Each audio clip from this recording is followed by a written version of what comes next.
Use of English. Headlines.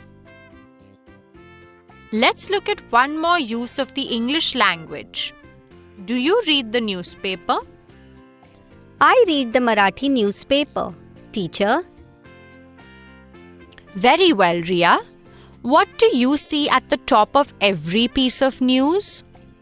we see a heading or a title. Perfect, Ria. That heading is called a headline. Open your books to page 51 and read the headlines there. Notice that headlines do not have full stops at the end. CM visits science fair at Nagar.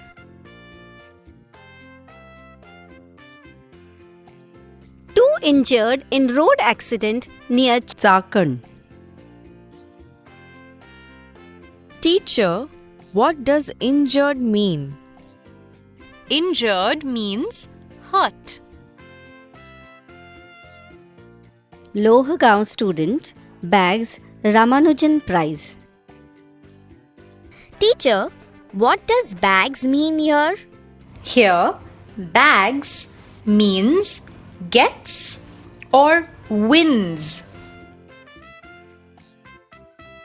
World Cup 2015. New Zealand beats Scotland by 3 wickets. Do you know what New Zealand and Scotland are? Yes, teacher. They are countries. Try to get an English newspaper and write down 5 headlines from it. Bring them to class tomorrow.